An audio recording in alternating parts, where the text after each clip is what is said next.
பூரா பைத்தியமாயிட்டாங்க, total mental.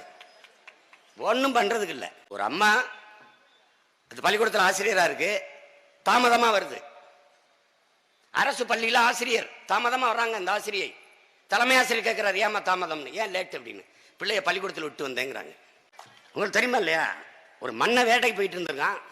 வேட்டைக்கு போயிட்டு இருக்கும்போது இது ஆபிரகாம் லிங்கன் சொல்றாரு இந்த கதையை. ஆபிரகாம் லிங்கன் அமெரிக்கன் பிரசிடென்ட் சொல்றாரு, வேட்டைக்கு போயிட்டு இருக்கும்போது எதிர்த்த மாதிரி ஒரு துணி வழுக்கிறவர் வந்து கழுதையை பிடிச்சிட்டு வந்துட்டு இருக்காரு. அது பொதி மூட்டையை சுமந்துட்டு வருது கழுதை. அப்ப மன்னர்கிட்ட பார்த்து சொல்றாரு, மன்னா வேட்டைக்கு போறது போடுறது, இது கடும் மழை வர போகுது மன்னா, அரண்மனைக்கு திரும்பிருங்க, மழை வர போகுதுன்றாரு.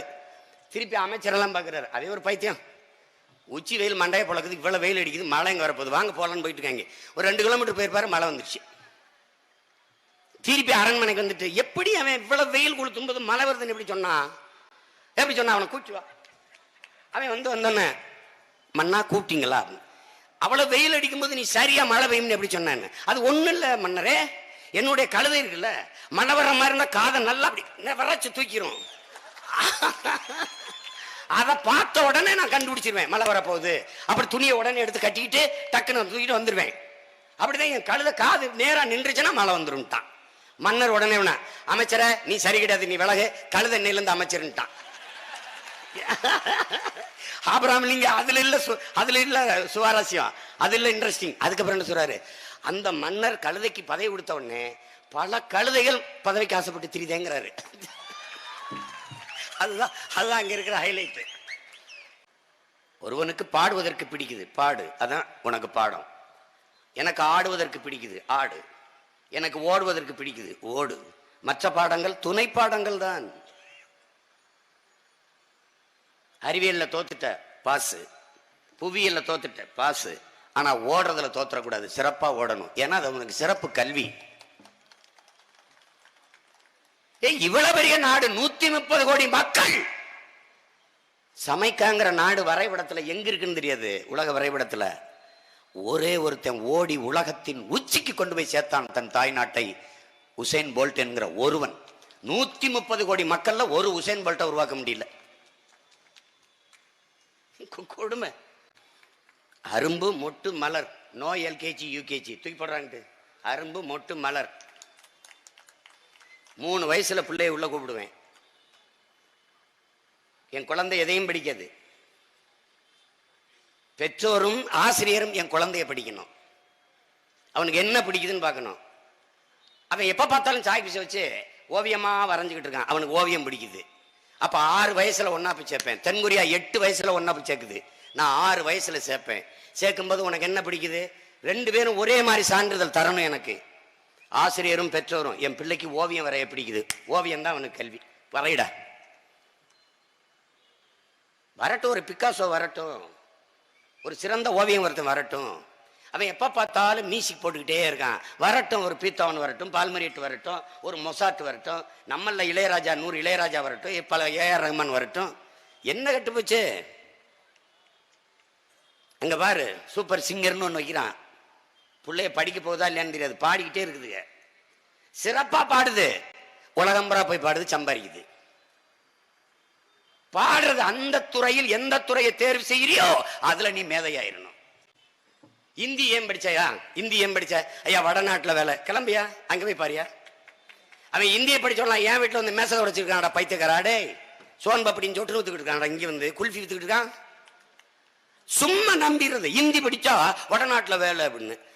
1.5 கோடி பேர் என் ஊர்ல வந்து வேலை பார்த்துட்டு இருக்கேன், அதை நம்பிக்கிட்டுவேன். எந்த கடைக்கு போ, உணவு விடுதிக்கு போ, அவன் தான் சாப்பாடு போட்டுருப்பான். பானி கராக ஜல்தி ஆரோகன்னு. இந்த பைத்தியக்கார பல, அவன் தமிழ் பேச மாட்டான், இவன் அவனோட பேசி இந்தியை பேசிக்கிட்டு இருக்கான். பூரா பைத்தியமாயிட்டாங்க, டோட்டல் மென்டலு. ஒன்றும் பண்றதுக்கு இல்லை. அவன்கிட்ட போய் இந்தியில பேசிட்டு இருக்கிறான்.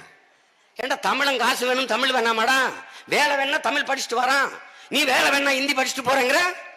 இப்ப பிரான்ஸுக்கு போற, பிரெஞ்சு கத்துக்கிட்டு போற, அங்க வேலை தேவைன்னா கத்துக்கிறீங்களா, அது மாதிரி ஏன் மண்ணில் வேலை வேணா தமிழ் கத்துக்கிட்டு வா, அவ்வளவுதானே.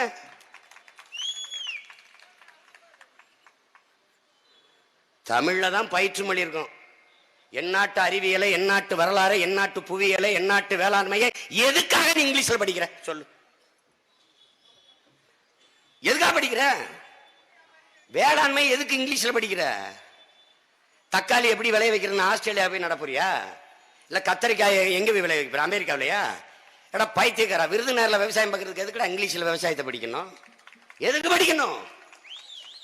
ஆங்கிலம் தவிர அனைத்து பாடமும் தமிழில். உலகத்தில் தாய்மொழியில் கற்றவன் படைக்கிறான், தாய்மொழியில் கல்லாதவன் பயன்படுத்துகிறான். நோபல் பரிசு பெற்ற அத்தனை படைப்பாளிகளும் தாய்மொழியில் கற்றவர்கள். நீ உன்னை மறந்து உறங்குகிற போது கனவு உனக்கு எந்த மொழியில் வருகிறதோ அதுதான் உன் கல்வி மொழியாக இருக்க வேண்டும். ஏனால் அதுதான் உன் சிந்தனை மொழி. நீ பல்லாக்கு தூங்கும் போது இங்கிலீஷ்ல கனவுண்டா நீ ஏன் ஆடு இல்ல, நீ இனம் மாறிட்ட, சோரம் போயிட்ட. இங்கே பற்பசையை பிதுக்கி பல்லை விளக்குவது போல மாணவர்களின் மண்டையை பிதுக்கி மதிப்பெண்களை வெளியே எடுக்கிறார்கள். அதுவல்ல நம் கல்வி முறை. உங்கள் பிள்ளைகளின் ஆட்சி, நாம் தமிழர் ஆட்சி மலருகிற போது தென்கொரியாவையும் முந்திக்கொண்டு உலக தரத்திற்கு என் மண்ணின் கல்வித்தரத்தை கொண்டு போகும்.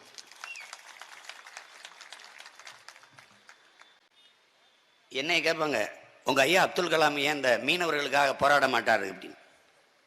ஏய், அவர் செய்யற வேலையை நான் செய்ய முடியாது, நான் செய்யற வேலையை அவர் செய்ய முடியாது. போட்டு குழப்பிக்காத. போராடுறதுக்கு நான் இருக்கேன்ல. அவர் மாதிரி அணுகுண்டு கண்டுபிடிச்சு சீமான், நீங்க உங்க ஊர் தானே அப்துல் கலாம், நீங்கள் அவர் மாதிரி ஒரு அணுகுண்டு மண்டுன்னு போகணும். எங்க அப்பா பாரதி ராஜா போய் உங்க நண்பர் தானே இளையராஜா, அவர் மாதிரி நீங்க பாட்டு போடுங்கன்னு சொல்லக்கூடாது. உங்க நண்பர் தானே பாரதி ராஜா, அவரை மாதிரி நீங்க டைரக்ஷன் பண்ணுங்கன்னு ஐயா இளையராஜா சொல்லக்கூடாது. அவரவர் தேர்ந்தெடுத்து கொண்ட துறையில் மேதையாக இருக்கிறார்களா என்றுதான் பார்க்கணும். கடல்ல மீன் பிடிக்கிறேன் சொந்தங்களை கொண்டாந்து விவசாயம் பாருன்னு சொல்லக்கூடாது. விவசாயம் பார்க்கிறேன் அப்பனை கொண்டு கடல்ல மீன் பிடின்னு சொல்லக்கூடாது. பைத்தியக்காரத்தனது. அப்ப அரசு பள்ளிக்கூடத்துல படிக்கிறது போறதில்லை. அரசு பள்ளியில் வேலை செய்கிற ஆசிரியர் பிள்ளைகள் கூட அரசு பள்ளியில் படிக்கிறது இல்லை. அரசு கல்லூரியில் வேலை செய்கிற பேராசிரியர் பெருமக்களின் பிள்ளைகள் கூட அரசு கல்லூரியில் படிக்கிறது இல்லை.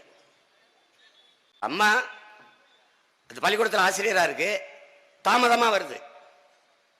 அரசு பள்ளியில ஆசிரியர் தாமதமா வர்றாங்க. அந்த ஆசிரியை தலைமை ஆசிரியர் கேட்கிறார், ஏமா தாமதம்னு, ஏன் லேட் அப்படின்னு. பிள்ளைய பள்ளிக்கூடத்தில் விட்டு வந்தேங்கிறாங்க. அவர்கள் பணி செய்கிற பள்ளிக்கூடத்தில் கூட அவர்கள் பிள்ளைகளை படிக்க வைக்கிறது இல்லை. காரணம் தரம் இல்லை. ஆனால் உங்கள் பிள்ளைகள் ஆட்சிக்கு வரும்போது தனியார் பள்ளிக்கூடங்கள் கல்லூரியை தாண்டி அரசு பள்ளிகளும் கல்லூரியும் தரம் உயர்த்தப்படும்.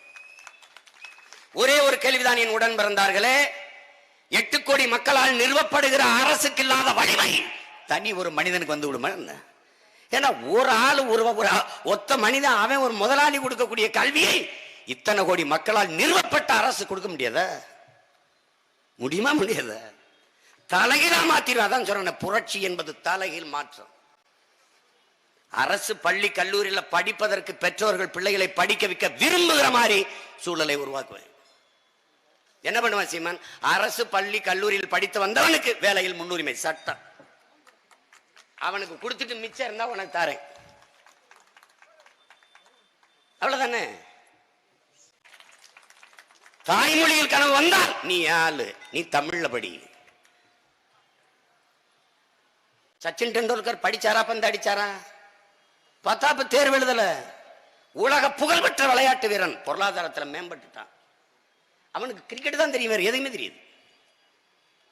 ஏஆர் ரஹ்மான் படிச்சாரா, இசையமைச்சாரா? 10th தேர்வே எழுதல ஏஆர் ரஹ்மான், உலக புகழ்பெற்ற இசை மேதை.